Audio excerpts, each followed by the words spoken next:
Bismillahirrahmanirrahim. Assalamualaikum warahmatullahi wabarakatuh. Alhamdulillahi nahmaduhu Allahumma hamdan katsiran kama amar fantahu amma naha anhu wa hazzar. Asyhadu an la ilaha illallah al-wahidul qahhar wa asyhadu anna Muhammadan abduhu wa rasuluhu sallallahu alaihi wasallam sayyidul abrar. Bapak Ibu kaum muslimin hamba Allah yang mulia, nilai sesuatu sering disadari ketika ia sudah tiada. Bahwa ada yang berharga sering baru terasa ketika ia sudah tiada. Ketika masih ada di tangan, kita masih memilikinya, masih ada bersama kita, kadang ia sering kita abaikan. Tidak kita anggap, kita lupakan, kita sia-siakan. Ketika masih ada bersama kita. Tapi ketika sudah tiada, baru terasa. Ketika ia sudah pergi, baru rindu. Ketika ia sudah hilang, baru disesali. Begitulah seseorang memperlakukan hartanya. Sering orang ketika masih memiliki harta, apalagi kalau dia memilikinya semenjak kecil, warisan dari orang tuanya, dan ia memang sejak masa kecilnya bergelimah harta, itu kadang dia tidak merasakan bahwasanya harta ini penting dan perlu. Tapi ketika datang ujian, dia miskin mendadak. Hartanya lenyap, apakah oleh bencana alam dan sebagainya, atau kena salah kelola. Dia yang dulunya kaya, sekarang miskin. Bergelimah harta, sekarang nggak ada lagi. Biasanya ketika itu baru sesal. Baru terasa ada yang hilang, yaitu hartanya. Dia baru merasakan kesusahan ketika dia tidak punya harta. Dulu dia abaikan, dia hamburkan, dia membazirkan, dan ia sia-sia. Kesehatan juga begitu. Biasanya orang ketika masih sehat sering mengabaikan anjuran dokter untuk menjaga kesehatan. Tidak peduli dia dengan arahan-arahan terkait dengan menjaga badan. Kenapa? Karena ia masih sehat. Tapi ketika sudah sakit, apalagi sakitnya tidak 1, 2, 3, komplikasi dan sebagainya, biasanya di saat itu dia baru insaf. Penting sekali ternyata kesehatan. Alangkah berharganya sehat di badan. Kapan terasanya? Ketika dia tidak lagi sehat. Begitu juga jabatan. Ada orang ketika dia punya jabatan, punya kekuasaan, tidak sedikit pun terbayang dalam pikirannya membantu agama ini. Tidak ada dalam pikirannya bagaimana jabatan ini ia gunakan sebaik mungkin untuk mencari ridha Allah. Dia sia-siakan jabatannya. Bahkan jabatan itu menjadi sebab ia jauh dari keluarganya. Ia berpisah dengan koleganya. Dia menjadi sombong karenanya, menjadi angkuh dan sebagainya. Jabatan memisahkan dia dari orang-orang yang disayanginya. Dia baru tersentak, terkaget ketika jabatannya dicopot, apalagi tiba-tiba. Dia bukan lagi siapa-siapa, dia tidak punya wewenang apa-apa. Dia hanya orang biasa. Tak ada lagi hormat ketika dia datang. Tak ada lagi pelepasan ketika ia pergi. Ia datang dan pergi biasa saja, nggak ngaruh. Apalagi kalau dia selama ini memang sombong dan angkuh, dia dicuekin. Dan ini penderitaannya luar biasa. Baru dia sadar ternyata jabatan dan wewenang yang sekarang sudah lepas dari genggaman sangat berharga, dan ia sesali kenapa selama ini ia tidak gunakan sebaik-baiknya. Orang-orang tersayang juga begitu. Kadang kita tidak begitu acuh dengan keluarga, bahkan dengan orang tua ketika dia masih ada, masih hidup, bahkan dengan anak ketika anaknya masih ada. Tapi ketika anak sudah merantau jauh, atau bahkan ketika sudah meninggal, dia kehilangan. Ada yang hampa, ada sunyi, dia sendiri. Tapi kesalahan itu datang kapan? Ketika orang yang dicintainya itu sudah tiada lagi, sudah pergi. Bapak Ibu kaum muslimin hamba Allah yang mulia, begitulah semuanya sering kita sadari saat ia sudah pergi. Kita abaikan ketika dia masih berada dalam genggaman. Kalau seandainya hanya persoalan harta yang hilang dan kemudian kita sesali, hanya masalah jabatan yang lepas kemudian kita tangisi, orang-orang tersayang yang meninggal yang kita rindui, semua kelebihan-kelebihan yang sekarang sudah pergi, yang karena kita merasa sunyi, itu sudah terlambat. Tapi belum benar-benar terlambat. Karena ada satu hal yang paling berharga, yang ketika dia ada sering disia-siakan, diabaikan, sangat bernilai, yang ketika dia ada tidak dimanfaatkan. Ketika dia sudah tiada, disesali, ditangisi, tapi sudah terlambat, tidak bisa lagi diperbaiki. Yang berharga itu, yang selama ini kita sia-siakan itu, itulah dia hidup di dunia, kesempatan beramal soleh ketika masih bernyawa. Jadi nanti ketika dia nggak hidup lagi, ketika dia tidak di dunia lagi sehingga tidak lagi bisa beramal, ketika itulah terbit tangisnya, sesalnya. Tapi udah terlambat. Kalau jabatannya yang lepas di tangan kemudian dia sesali, ya nggak apa-apa. Walaupun dia bukan pejabat lagi, masih ada kesempatan untuk berbuat baik, untuk berkontribusi. Kalau kekayaan yang lepas, yang ia tangisi, nggak apa-apa. Ketika miskin masih bisa berbuat, masih bisa insya Allah memperbaiki keadaan. Ketika ada orang-orang yang dicintainya pergi, yang mungkin selama ini dia sia-siakan, masih ada kesempatan untuk memperbaikinya. Kalau sudah meninggal dunia, masih bisa kita perbaiki dengan mendoakannya, dengan bersedekah dan berwakaf untuknya.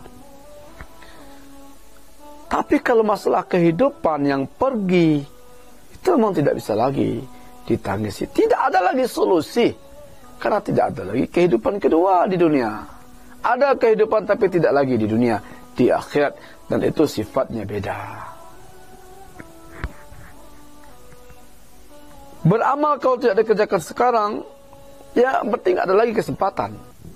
Ada kehidupan di akhirat, iya, tapi bukan untuk beramal.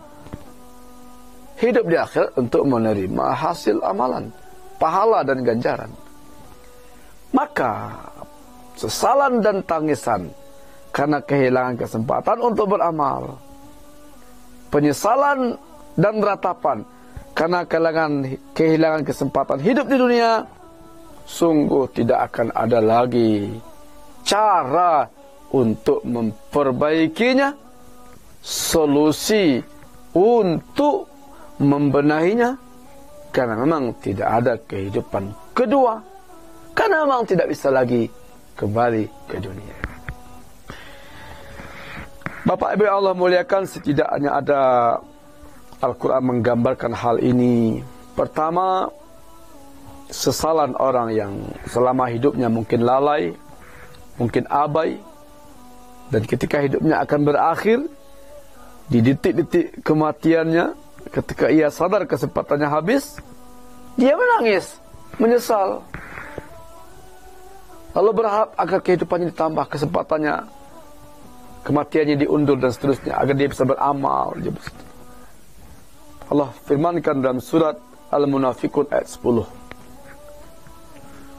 Wa anfiqu mimma razaqakumullahu min qabli ayatiya ahadakumul maut fayaqula rabbi laula akhartani ila ajalin qarib fa asaddaqa wa aqum min salihin wa la yuakhirallahu nafsan iza jaa ajaluha.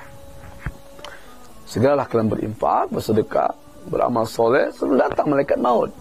Karena ketika malaikat maut datang, orang yang sakaratul maut itu minta pada Allah, tunda kematianku ya Allah, undur ajalku ya Allah, aku akan bersedekah, aku akan beramal soleh. Tapi sudah telat.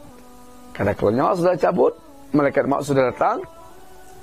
La yuakhirallahu nafsan iza jaa ajaluha. Allah tak akan undur kematian kalau sudah datang waktunya. Selanjutnya Allah ceritakan juga bagaimana di alam barzakh atau di alam kubur. Al-mu'minun ketika seseorang sudah meninggal dunia, dia juga menyesal dan ingin kembali ke dunia.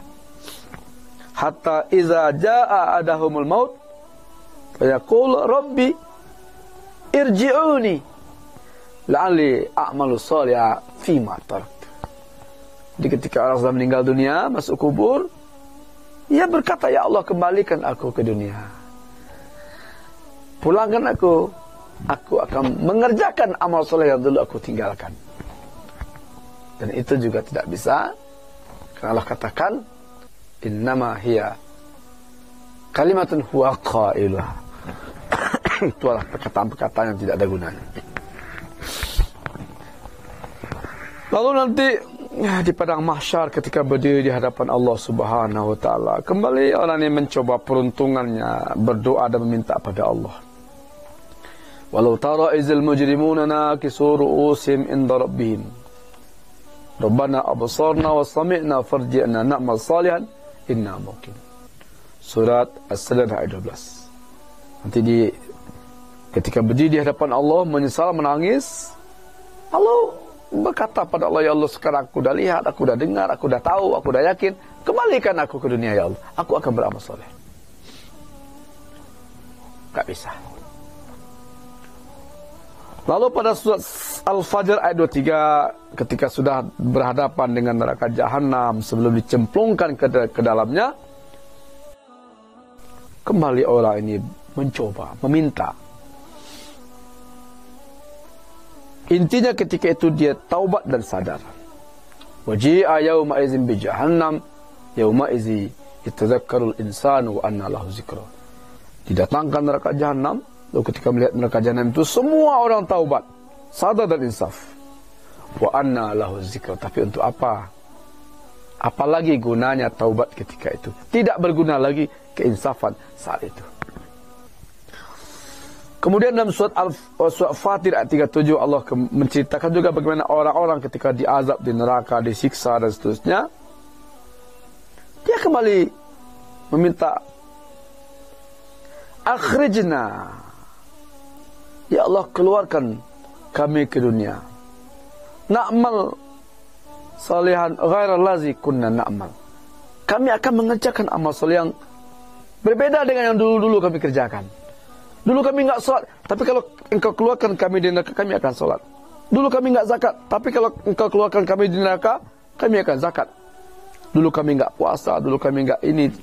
Kalau engkau keluarkan kami di neraka, ya Allah, kami janji, kami akan mengerjakannya. Masalahnya adalah, Bapak Ibu yang Allah muliakan, tidak bisa. Ketika sakratul maut, ketika di dalam kubur, ketika di padang mahsyar, di pinggir neraka Jahannam, dalam neraka, kalau ketika itu kita baru menyadari pentingnya hidup di dunia, baru menyesali kehilangan kesempatan beramal di dunia, itu sudah sangat terlambat. Tapi kalau masih di dunia penyesalan, berarti masih ada waktu. Terlambat tapi belum benar-benar terlambat. Ketika berkuasa dia sombong, tapi ketika pensiun dia taubat, ya nggak apa-apa, lumayan. Masih di dunia, sebesar apapun dosa masih bisa taubat. Walaupun waktu tinggal sedikit, tapi masih bisa beramal soleh. Kalau masih di dunia, ketika kaya dia hura-hura dan seterusnya, tapi ketika dia miskin, dia taubat dan sadar, masih lumayan, masih bisa, masih ada kesempatan untuk memperbaikinya. Kalau masih di dunia, dia baru sadar dan insaf bahwa selama ini kekayaan, kecerdasannya, bahwa selama ini kekuatannya dan fasilitas hidupnya dia gunakan untuk menentang Allah, membelakangi agama Allah. Tapi masih di dunia, di ujung usianya dia taubat, walaupun mungkin satu hari setelah itu dia meninggal, tapi satu hari yang ia gunakan untuk taubat. Tapi di dunia, itu sudah cukup membuat ia diselamatkan. Karena ia berarti meninggal dalam keadaan husnul khatimah. Bapak Ibu yang Allah muliakan, dunia adalah karunia. Kalau selama ini kita sia-siakan, masih ada waktu insya Allah sebelum terlambat. Memang sudah terlambat mungkin bagi orang yang sudah tua, orang sudah pensiun, orang sudah miskin, tidak punya apa-apa lagi. Tapi belum benar-benar terlambat.